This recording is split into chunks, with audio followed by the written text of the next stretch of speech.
12 invisible death machines drop from the clouds, and in 2 seconds, the most protected drug lab in Mexico becomes a smoking crater.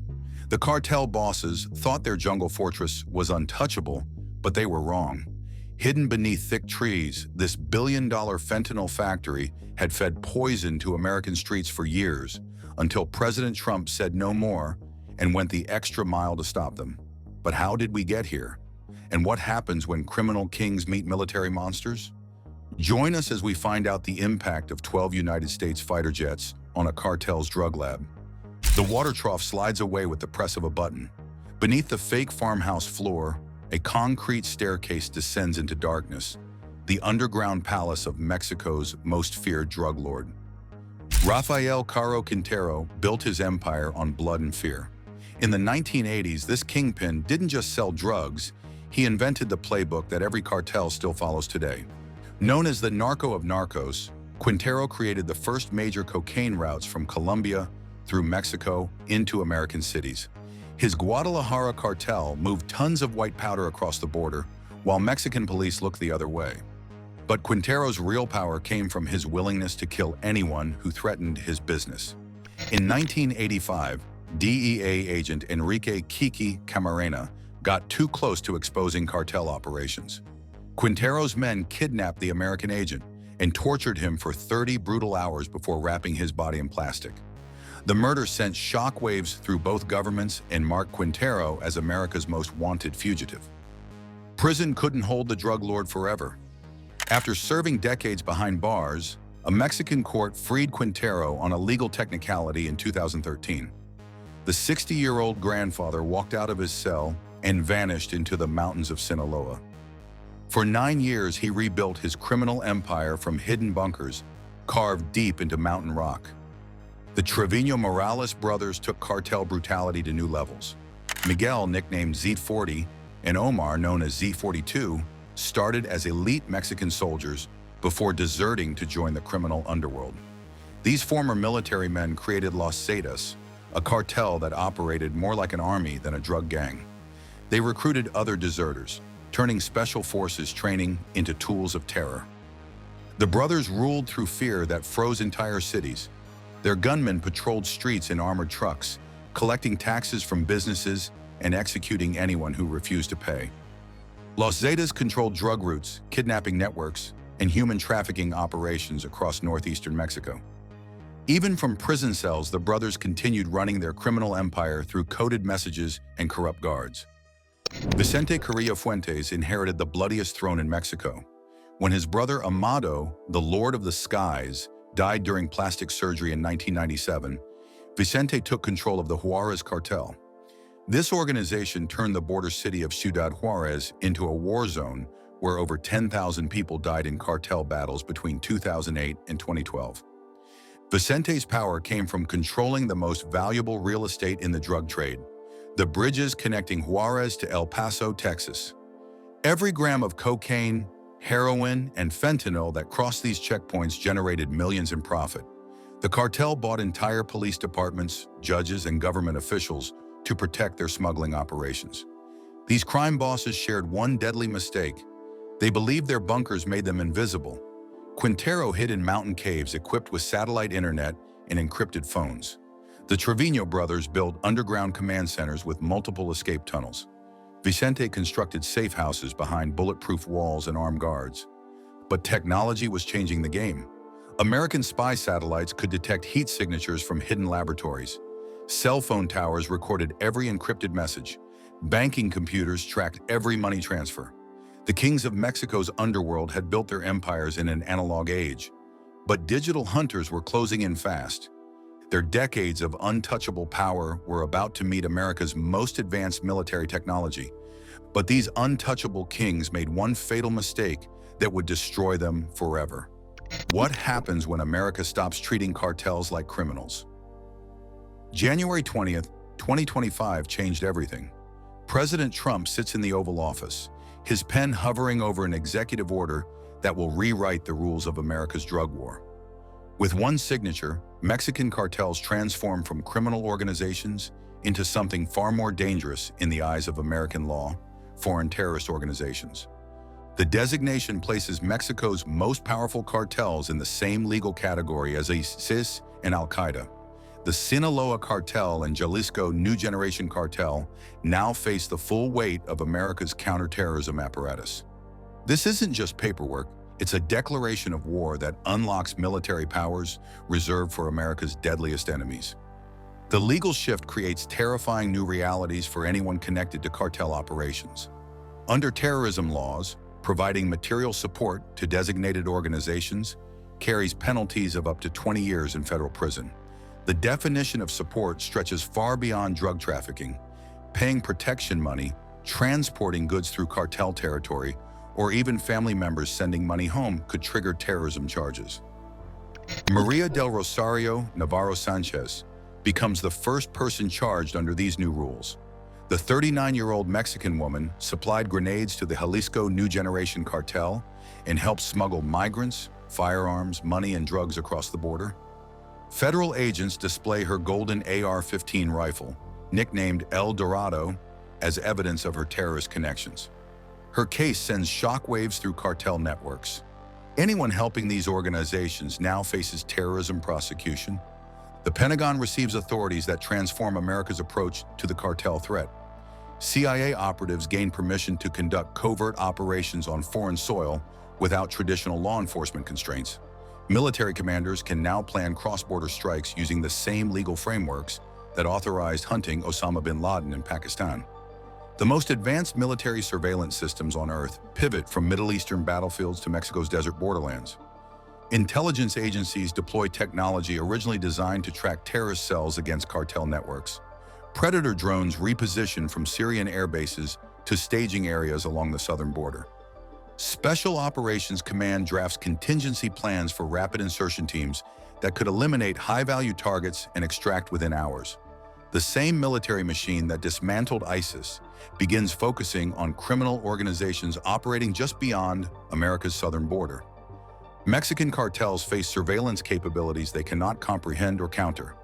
Signals intelligence specialists intercept encrypted communications faster than criminals can send them. Satellite reconnaissance tracks vehicle movements with precision that makes traditional counter-surveillance methods obsolete. Financial investigators follow money transfers through banking systems designed to hide criminal proceeds. The psychological impact spreads through cartel ranks like wildfire. Intercepted communications reveal leaders discussing their vulnerability to American airstrikes. Safe houses that operated openly for decades are abandoned overnight. Supply routes that move billions in drugs shift to new locations as commanders fear precision strikes from invisible aircraft. The terrorist designation creates a legal pathway for military action that would have been impossible under traditional law enforcement frameworks. Mexico's most powerful criminal organizations discovered they have provoked forces beyond their understanding. The untouchable kings who built underground empires now face an enemy equipped with technology that can eliminate targets from the sky without warning. America's drug war just became an actual war. But declaring war on paper means nothing without eyes to find the enemy. How do you hunt ghosts hiding in Mexico's vast wilderness? The U-2 Dragon Lady lifts off from Offutt Air Force Base early hours of the morning, its transponder deliberately broadcasting its location to comply with international law. What appears routine on radar screens across North America is anything but ordinary. This Cold War spy plane, originally designed to photograph Soviet nuclear sites, heads toward the most dangerous corner of Mexico on a mission that will change America's drug war forever.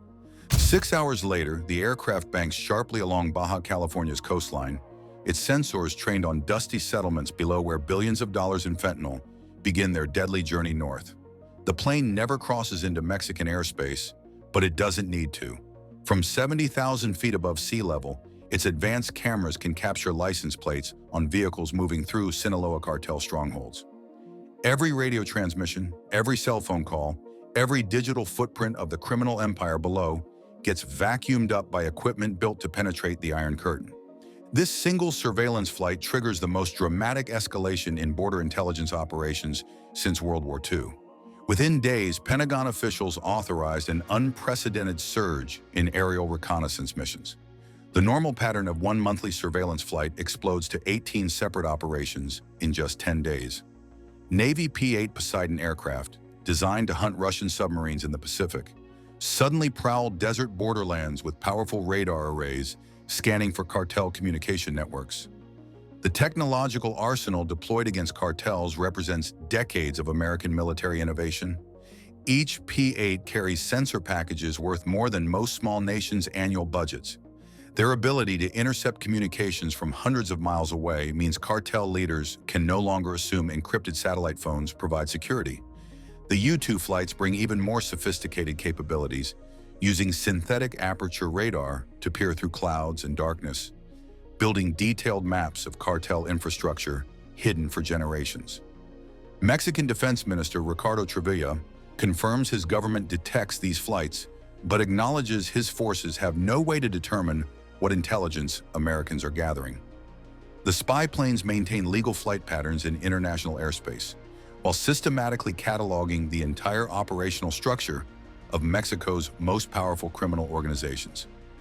Each mission generates terabytes of data, flowing directly to fusion centers where analysts begin building target packages. F-22 Raptors reposition to forward bases in Arizona and Texas, their stealth capabilities making them invisible to Mexican radar systems. These fifth-generation fighters carry precision-guided munitions designed to eliminate targets with surgical accuracy. Intelligence gathered from surveillance flights provides the exact coordinates needed for potential strikes against high-value cartel facilities. The psychological impact on cartel operations becomes immediate and devastating. Intercepted communications reveal panic among mid-level commanders who suddenly realize their every movement is being tracked from space. Safe houses that operated openly for years are abandoned overnight. Supply routes that move billions in drugs quietly shift to new locations, as criminals fight an invisible enemy they cannot comprehend.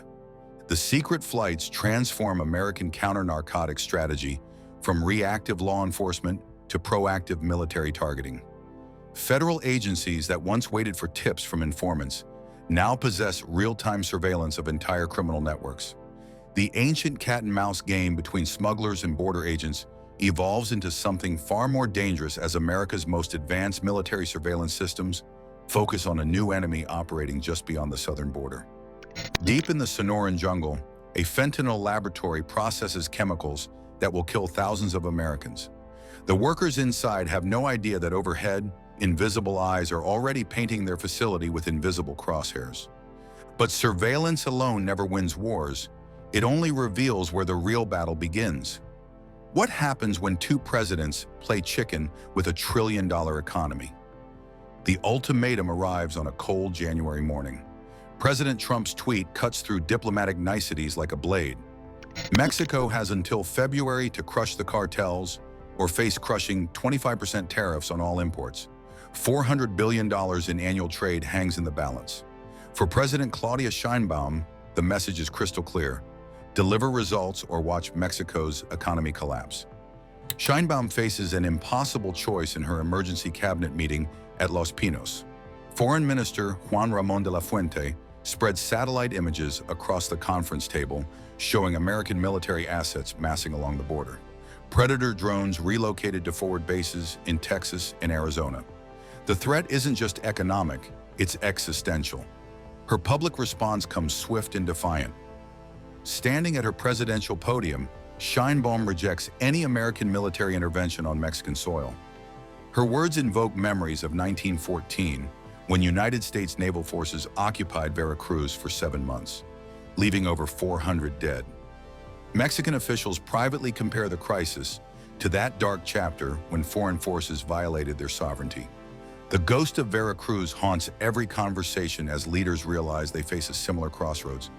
But behind closed doors, a different game unfolds. While Sheinbaum publicly denounces American threats, her intelligence chief quietly authorizes CIA surveillance flights from a secure facility 30 miles from the capital. The contradiction is stark and deliberate, satisfying American demands for intelligence while maintaining public opposition to military intervention. Mexican officials hope this delicate balance will prevent unilateral strikes while preserving national dignity. The deployment of 10,000 Mexican troops to the northern border creates powerful visuals of sovereignty while serving American strategic interests. These soldiers aren't positioned to repel American forces. They're hunting the same cartels Washington wants eliminated. Checkpoints multiply along smuggling corridors as Mexican military commanders implement search protocols that would have been politically impossible just months earlier. Then comes the unprecedented gambit. In a single pre-dawn operation that stuns the world, Mexico rounds up 29 imprisoned drug lords from facilities across the country and loads them onto planes bound for 8 different American cities. Rafael Caro Quintero, whose 1985 murder of DEA agent Enrique Camarena poisoned bilateral relations for decades, finally faces American justice. Vicente Carrillo Fuentes, former leader of the Juarez Cartel, joins the historic extradition along with the notorious Trevino Morales brothers.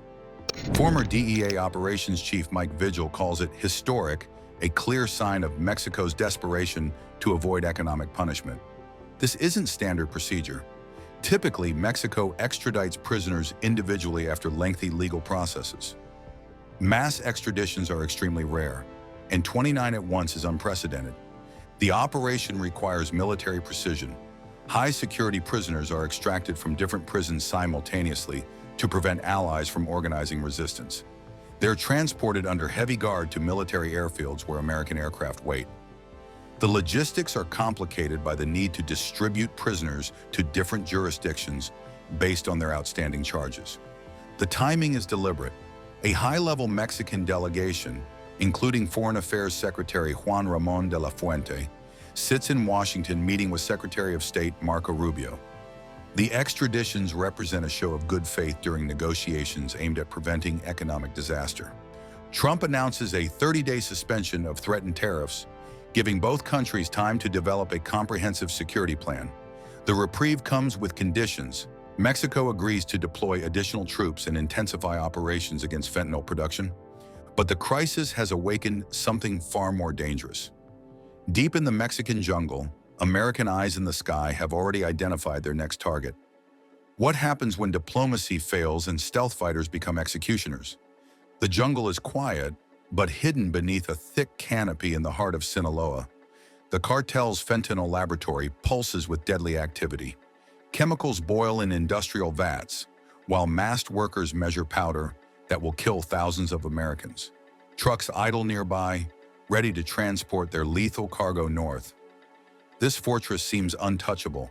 No roads lead in, no clear satellite images reveal its location. And the few who stumble near never return. But at 30,000 feet above, 12 F-22 Raptors streak through the sky like ghosts. Their engines whisper death while remaining invisible to every radar system on Earth. Inside the lead aircraft, the pilot stares straight ahead. No blinking lights, no radio chatter. Just the calm voice of onboard computers feeding precise coordinates. The jungle below is marked but barely visible through shifting clouds and dancing shadows. Each F-22 carries 2 GBU-39 small-diameter bombs, smart weapons designed to destroy precise targets with surgical accuracy. These aren't just explosives. They're scalpels guided by GPS satellites and laser designators. The mission briefing was clear: eliminate the laboratory while minimizing collateral damage. No warnings, no negotiations. Just swift, silent elimination. The Pentagon's war planners spent months preparing for this moment. Defense Secretary Pete Hegseth authorized the operation after intelligence confirmed the facility produced enough fentanyl to kill 10 million Americans. CIA analysts provided exact coordinates gathered from months of surveillance flights. Military lawyers crafted legal justifications using the same frameworks that authorized strikes against terrorist camps in Pakistan and Yemen. Execute, comes the order through encrypted communications. 12 payloads drop simultaneously. No smoke trails, no sound. They simply vanish into the cloud cover like falling stars. The GBU-39s use GPS guidance systems accurate to within 3 feet, ensuring each bomb strikes its designated target. Seconds pass in silence as the weapons fall through thick jungle air. The first explosion sends shockwaves rippling through treetops for miles. A second, sharper blast follows as the chemical heart of the laboratory ignites. Birds scatter in terrified waves while flames rise like signal flares before vanishing as quickly as they appeared. The facility that produced death for American streets becomes a smoking crater the size of a swimming pool. But the real terror isn't the destruction, it's the silence that follows. No jets were seen, no warnings were heard. To the cartel gunmen on the ground, the sky simply opened for 2 seconds and delivered judgment before closing forever. Radio signals jam, cell towers blink out. Surveillance drones capture only the aftermath.